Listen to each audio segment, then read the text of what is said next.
the bakers of Weber's Bread present your all-star Western Theater. Drifting along, singing a song under a western moon.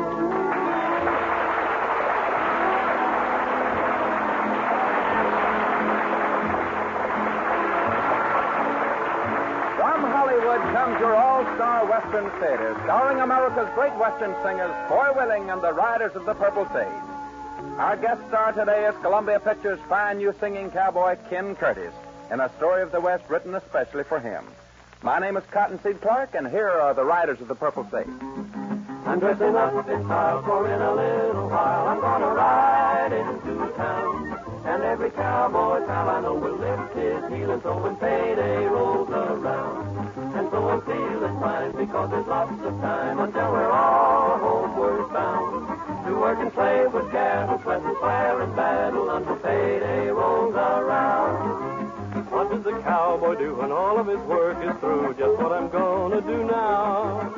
With money to spend and jingle off into town to mingle with all the friends I allow. I'm dressing up in style, for in a little while I'm gonna ride into town. And every cowboy pal I know will lift his heel until when payday rolls around. And so I'm feeling fine, because there's lots of time until we're all homeward bound. To work and slave with cattle, sweat and swear and battle until payday rolls around.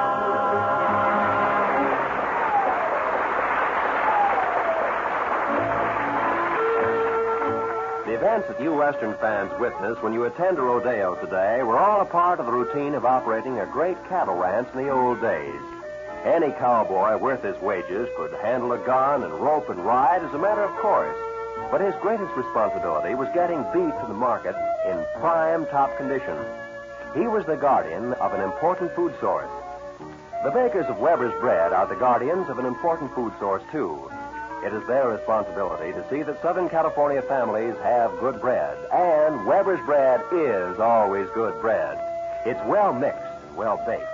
The firm, even texture and delicious flavor of Weber's Bread make it blend well with other foods. Weber's Bread is always good and always a welcome addition to the daily menu. Buy a loaf of Weber's Bread next time you go shopping. Guest star time at your all-star Western Theater today brings to our microphone Columbia Pictures' brightest new Western singing star. He-Man Looks, a fine singing voice and a Western way of doing things, has made him millions of friends and fans all over the country. And we know you folks will share the pleasure his personal appearance affords us. Friends and neighbors, from the West to you comes Ken Curtis.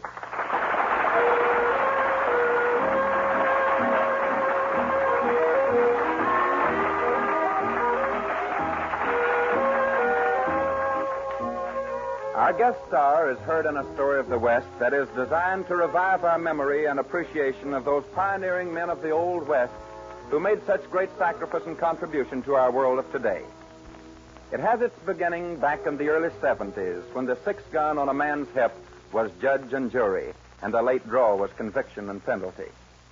To honest, God-fearing men like Clem Norman, this kind of law was wrong. It held no future and no reward for mankind. Clem Norman was a man with foresight and a thorough knowledge of right and wrong. Go back and tell Sam Kincaid what I said. I don't want any part of his or his dealings or anything like it. Well, if I was you, Norman, I'd think a long time before I put out that kind of talk to Sam Kincaid. He didn't invite me into this country, and I didn't tell him I was coming. And I'll guarantee you I ain't going to let him dictate to me. Now, go on. Get off my property. All right, Norman. It's your funeral, not mine. And you can also tell him that if he sends any of his gunslicks to call on me, they'd better come loaded for bear. Getting to where an honest man ain't got a chance anymore. Mr. Norman. Oh, hello, Jimmy. How are you, son? Dad sent me over to ask you to have supper with us tonight. No, that's awful nice of him, Jimmy, but I reckon you'd better not count on me tonight. Got some problems to figure out, and besides, He's going to be mighty disappointed. He was planning on a big checker game with you. Well, I'm afraid I wouldn't make very good company tonight, son. Tell him I'm sorry. You look worried, Mr. Norman. Is anything wrong? To be honest about it, Jimmy, I'm having trouble with Sam Kincaid. He's trying to force me to sell him 100 acres off my east section. I hear he's bad medicine. Yeah, that's what's worrying me. Everybody that's defied Kincaid's landed in trouble. You know what happened to Ed Phillips? Yeah, somebody burned his place to the ground. It was Kincaid's cutthroats. Tom Majors locked horns with him, and 2 nights later, a fire wiped out 400 acres of Tom's wheat crop. You know, it looks like something could be done about it. Son, in this country, the man what can draw his guns the quickest rules the roost. And Kincaid has enough gunmen on his payroll to do most anything he takes a notion to. Well, being newcomers here, we don't know much about him. But what we've heard makes up for it. As soon as my son Ken gets here, things will be different. I'm anxious to meet him. You've talked so much about him, I feel like we're old friends. I haven't seen Ken since he was 15. He was a full-grown man then, and that was 10 years ago. He's been living with his mother. When do you expect him? Most any day now. I wrote him about the trouble I was having, and he seemed to think he could help me get things straightened out. That boy's a real fighter, Jimmy. Why, when he was 15, he could handle 2 men his own size. You're mighty proud of him, aren't you? Well, I reckon it's just natural. When Sam Kincaid gets a look at him, he'll think twice before he starts sending anybody down to burn me out. That boy of mine's a real man.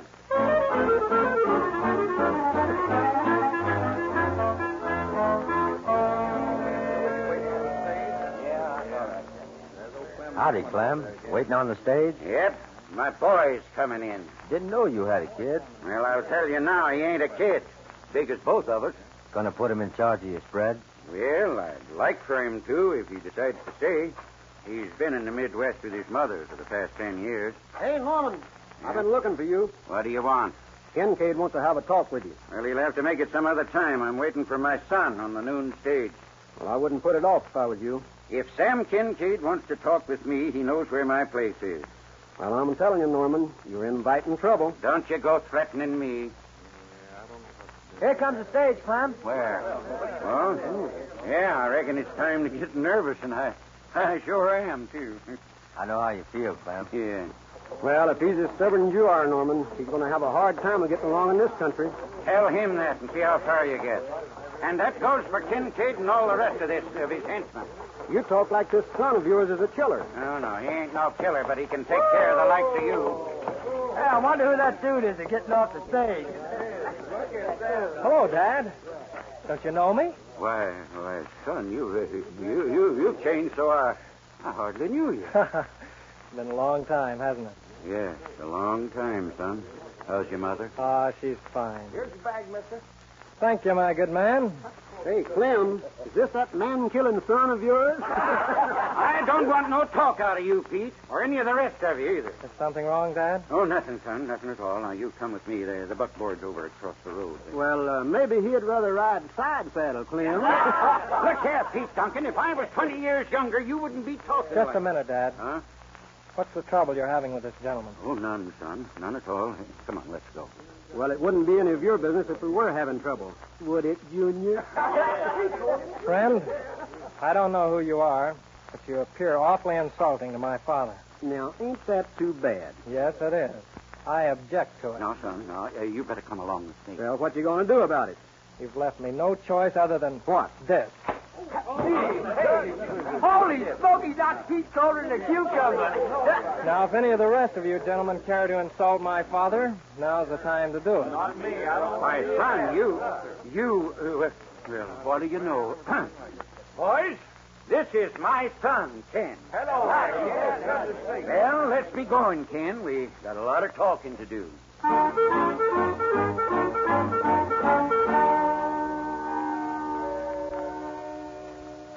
So, son, you see what I'm faced with. When Kincaid wants something, he goes after it. And when he goes after it, he gets it by hook or crook. What's being done to oppose him? Well, every man who's opposed him so far has met with trouble. He's got the whole country scared of him. Right now, he's trying to force me to sell him that 100 acres of pasture land off my east section to take care of the cattle he's probably stolen off from someone else.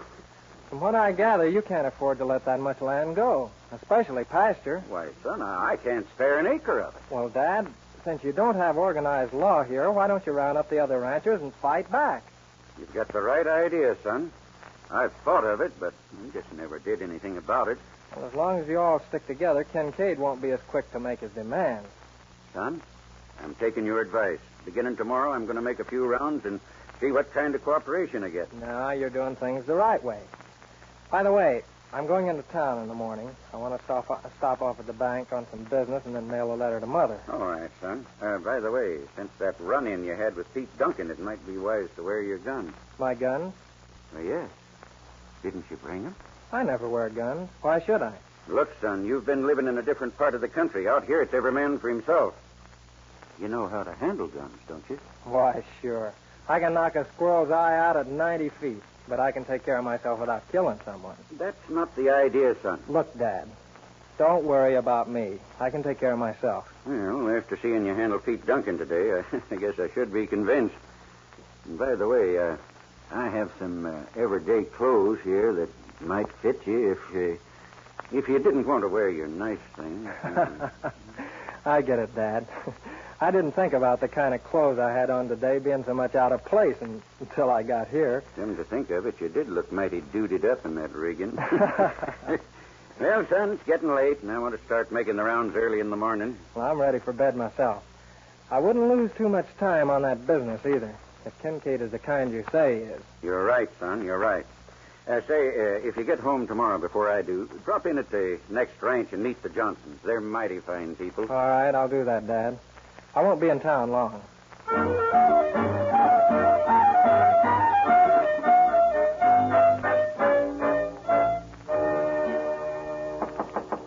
Come in.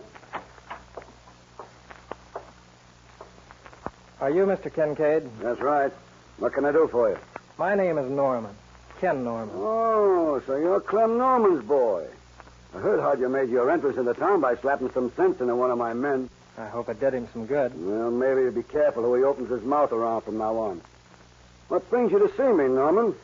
I understand you're trying to buy 100 acres of pasture land from my father. That's right. I'm mighty anxious to make a deal with him. That's the reason I dropped by to see you. He won't sell. Well, to say the least, you're mighty blunt about it. Now, look, Mr. Kincaid, let's understand each other right now. From what I've learned, you've got this country under your thumb, and when you want something, you let nothing stand in your way. I've been mighty successful operating that way, son. Now get to the point. The point is this.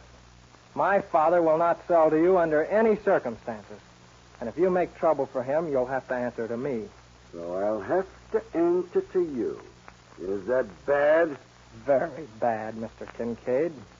Because if you resort to unfair play against him, I'll personally come back here and snap your neck right off your body. Now, look here, Norman. You're not going to threaten me that... Clem! Hey, what do you mean by breaking in here like that? Clem Norman is organizing the ranchers against Where'd you hear this? One of Tom Lerner's hands told me about it. He's making the rounds. All right, son. What do you know about this? Plenty.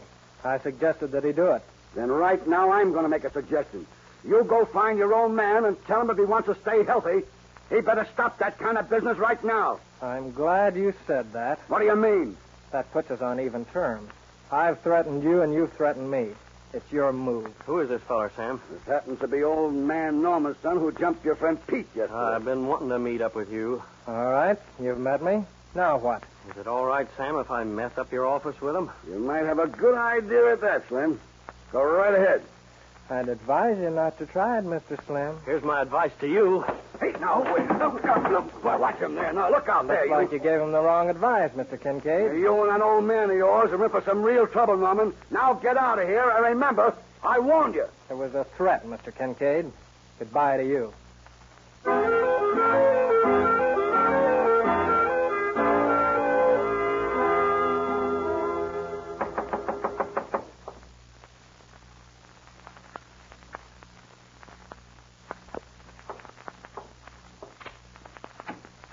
Well, it's about time you got home. Oh, Jimmy. I thought it was Dad coming in. No, I just... He's a little later than usual tonight.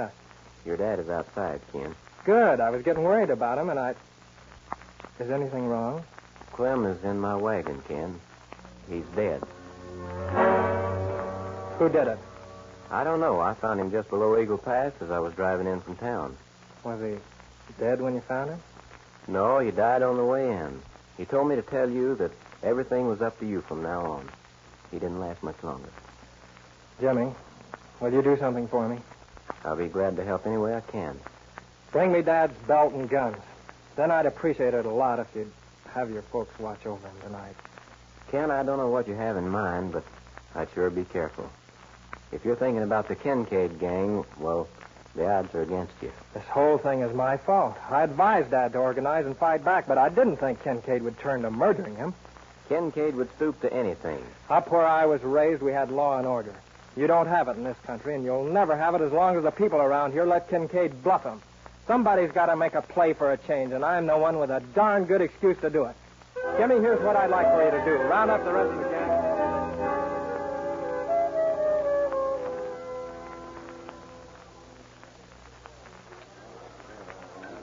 How about it, Slim? Still thirsty? Yeah, fill it up again, Salty. How about you, Pete? Yeah, I guess so. Same here. After that job we did tonight, I got the jitters. Yeah. Here comes Sam now. Having a little drink, boys? Yeah. Don't you think we need it? Did everything go off all right? Just like clockwork, Sam. Good. Maybe that'll throw the fear of the devil into the wise men in these parts. Oh, what about young Norman? My guess ain't wrong. He'll be calling on me tomorrow morning. You men stick close to me every minute. Then when the right time comes, give him what he's got coming. We don't have to wait a moment. Look coming in the door. Yeah, he's wearing guns. If he makes one move toward him, let him have it.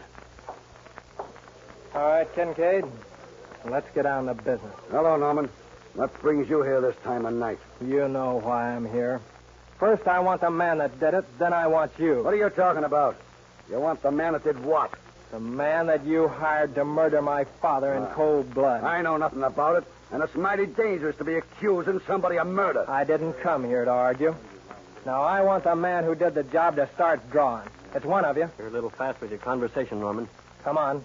One or all of you. Start making a play for your guns. I'm giving you a chance. That's more than you gave him. You talk too much, stranger. Now, look here, Norman. You can't get away with this. I'm going to try. Now, is there anybody else that feels up to drawing on me? You're covered from behind, Norman. That's the oldest trick in the books, Kincaid. And you're minus another man. Now, look here. I don't know anything about your old man. You know he's dead because you had him killed. You're through bluffing this country with gun slicks, Kincaid.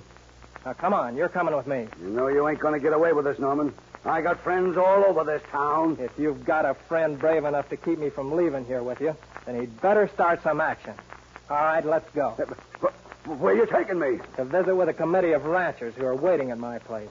They'll decide what's to become of you. I tell you, Norman, I got friends. You don't have a one that would die for you. And that's what's going to happen to the first one that tries to stop me. My dad died for his friends, and right now they're organizing a law enforcement body to see that you get what's coming to you. And that goes for every other man who thinks he can rule this country as you have. Now, let's go.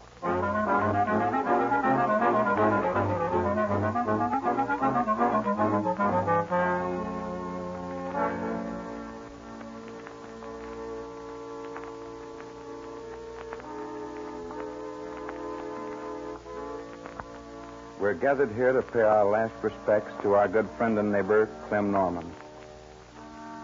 Though we're going to miss this fine man, his passing has brought about another milestone of progress in bringing law and order and decency to the West.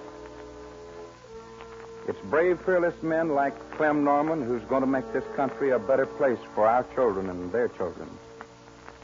Men who are not afraid to give up their lives in the fight for right, or men who are not afraid to oppose wrong.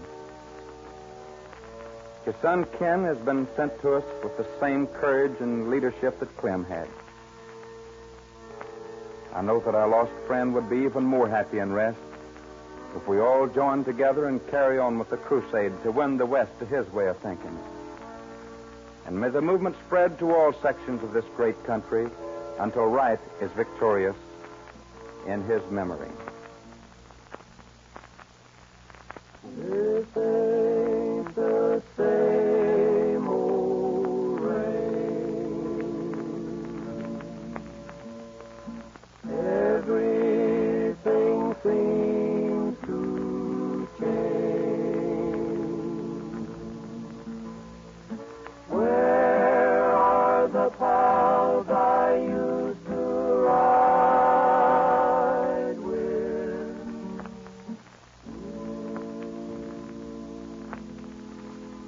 No more for me those round-up days neath the western skies so blue. I live alone with my memories now, like most old cowboys do. Shadows are ghosts about me, Across the sky a bright star shoots, and in the bunkhouse I can hear the parade of empty boots. May each step be one of courage that will make a trail for you, one that leads to greener pastures, like God intended it to do. Off on a hill a coyote wails, a lonely old hoot owl hoots, and in the bunkhouse I can hear the parade of empty boots. This ain't the same old rain.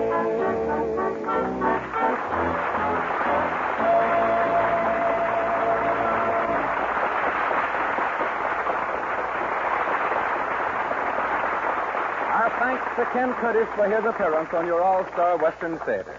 Heard with our guest star in today's story was the screen's fine supporting actor, Mr. Griff Barnett, as Clem Norman.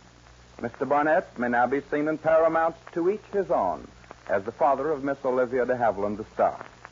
Harry Lang was heard as Sam Kincaid.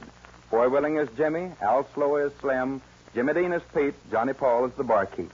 Ken Curtis will return in a few moments with a song. Most of you Western fans like horseback riding, but it's customary to take riding in small doses today. The average horseback rider isn't used to spending long hours in the saddle day after day like the cowpunchers of the Old West. Born and bred in the saddle, the true cowboy expends most of his energy on horseback. That's why cowboys are such notoriously big eaters. They work hard and they like good food and plenty of it. Good food is something that everybody likes. That's why Weber's bread is so very popular. Weber's bread is really good food. As toast for breakfast, sandwiches for lunch, or served in more elaborate meals, Weber's bread is a real addition to the daily menu. Weber's bread is always good because its firm, even texture and distinctive flavor blend well with other foods. Its quality is consistent. Buy Weber's bread in the blue gingham wrapper. And now, here is Foy Willing with today's guest star, Ken Curtis.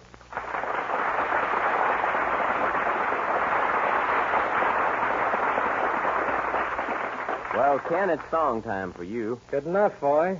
But first, I'd like to thank you fellows for asking me down to the All-Star Western Theater. I'm a regular listener, you know. And believe me, it's a real pleasure being your guest. Well, that's fine, Ken, and just don't wait too long to come calling again. Now, name your music. Well, I'd like to sing one of my latest Mercury recordings. I Learned to Love You Too Late, My Darling. Good, Ken, and we'll give you a hand.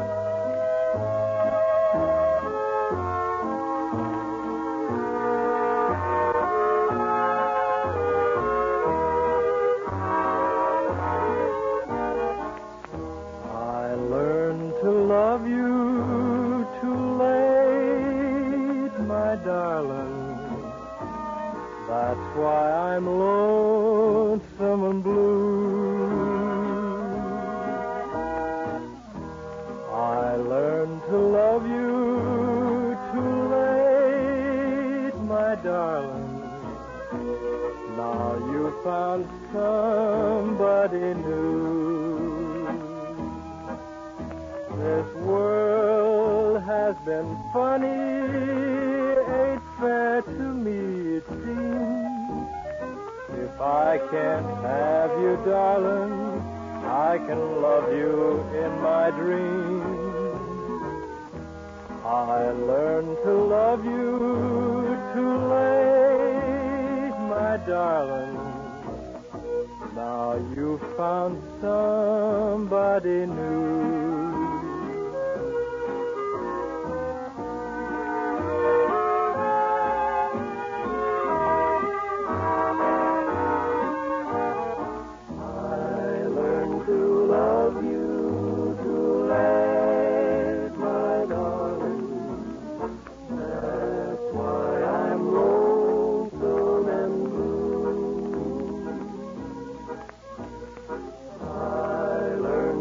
Love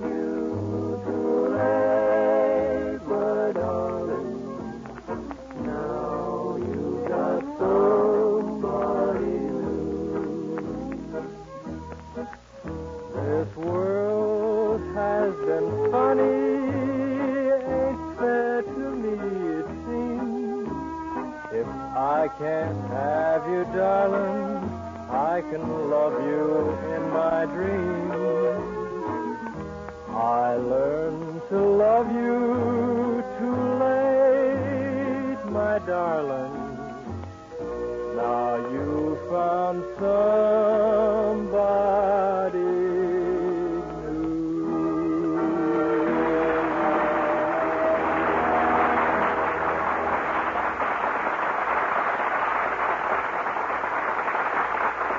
Come back and visit with us every time you can, Ken Curtis. Well, here they are, folks, America's great Western singers with the new hit song of the country. You know, out here in Hollywood, we have a new radio singing star, one of the nation's greatest Western guitar players. He's written a new song called Divorce Me, C.O.D. His name is Merle Travis. Along with him was his pal, Cliffy Stone. Four Willing and the Riders of the Purple Sage have a very special rendition of this song prepared for our listeners today. And here they are with Divorce Me, C.O.D.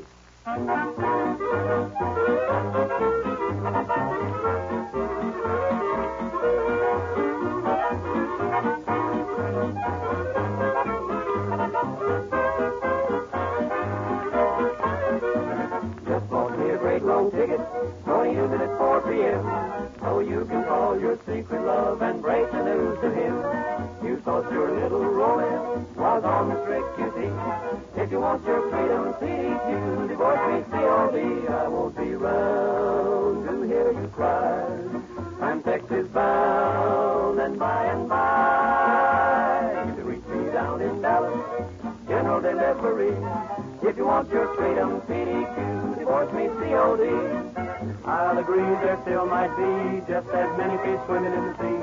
Keep on fishing and maybe sometime some poor fish will nibble at your line. When he does, the best you say, the best one I had got away. There's gonna come a day, gal, when you'll be feeling blue. You'll find that you can't pay your bills with a little old IOU.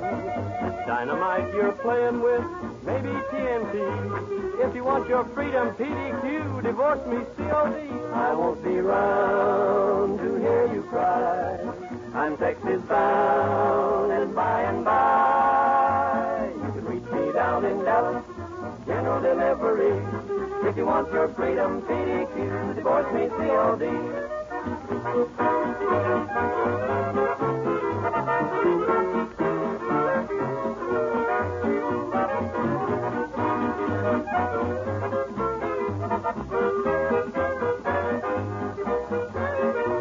Now, babe, there ain't no use to pretty please, 'cause I've been learning all my ABCs. Ain't no college professor, ain't got no PhD. If you want your freedom, PDQ, divorce me, COD.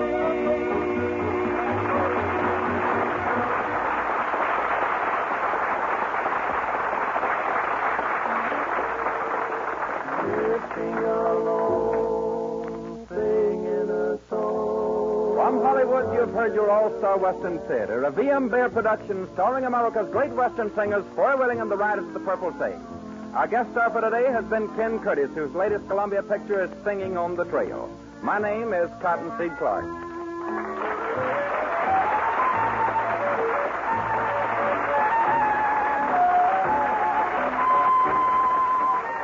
This program came to you from the studios of KNX, Columbia Square.